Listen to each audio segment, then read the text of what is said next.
Have you ever wondered why the world seems to punish you for noticing what others ignore? It's subtle at first.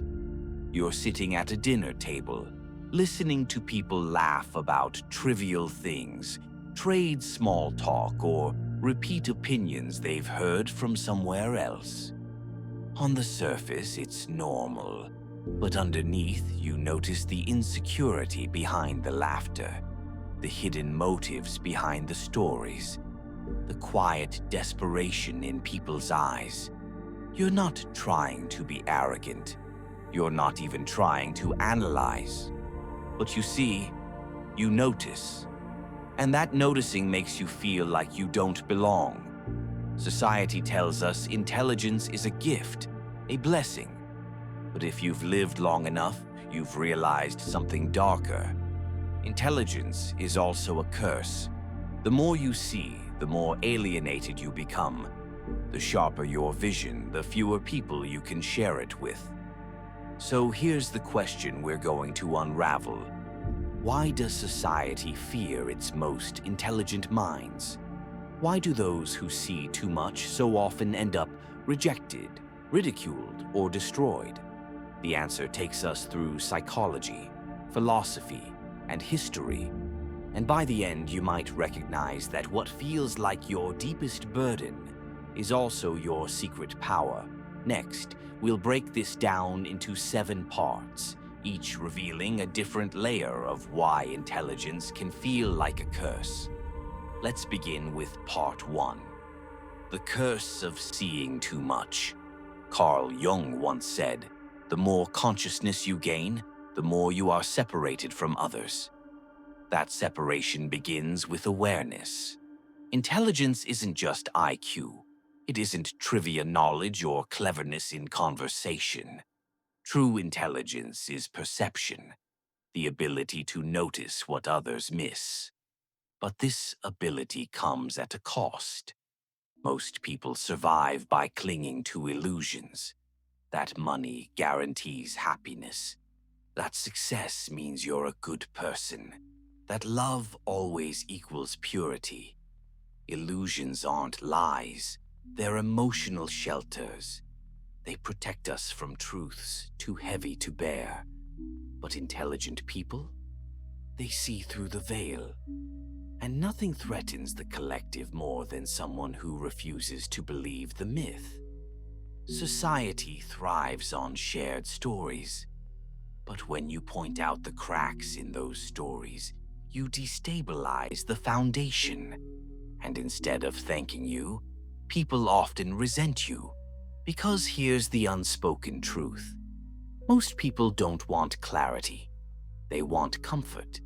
Now that we've explored the first part, let's move on to part 2. History's proof that intelligence is dangerous. This isn't new. History is filled with the corpses of truth-tellers. Socrates was sentenced to death for corrupting the youth. His crime? Asking questions. Questions that exposed the ignorance of Athens' leaders. Galileo was forced to recant his discoveries because they shattered the comforting illusion that Earth was the center of the universe. Friedrich Nietzsche, mocked, ridiculed, and dismissed during his lifetime, warned that truth-tellers are rarely rewarded.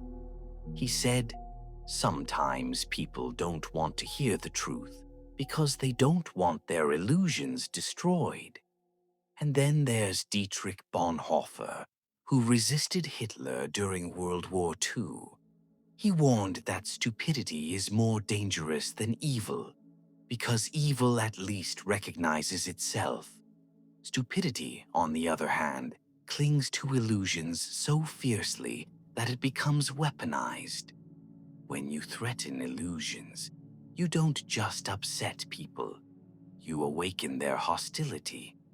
And history shows us, intelligent people who reveal too much often pay with their lives, reputations, or sanity. If you're finding these insights valuable, take a moment to like this video and subscribe to the channel. It helps us bring more content that challenges the way we think about the world. Next, let's dive into Part 3, the psychology of rejection. But let's get personal. Why does this happen on the level of your own life? Why do you sometimes feel rejected for simply saying what's true? The answer lies in something Jung called the shadow. The shadow is everything we repress about ourselves, our insecurities, flaws, weaknesses, and unacknowledged desires. Most people spend their lives avoiding it. They build identities designed to keep the shadow hidden. But intelligent people often act like mirrors. Without even trying, you expose people's shadows. A quiet observation, a piercing question, a moment of silence that reveals what they've been hiding. And here's the brutal truth. Most people would rather kill the mirror than see their reflection. That's why intelligent people are labeled as weird, arrogant, or too intense. It's not that society truly hates you. It's that you awaken what they can't face in themselves. So instead of thanking you for showing them the truth, they reject you for making them feel naked. Moving forward, we come to Part 4, the loneliness of depth. If you've ever felt alone in a crowded room, you know this. Plato described it in the allegory of the cave. The prisoner who escapes the cave and sees the real world returns to free the others.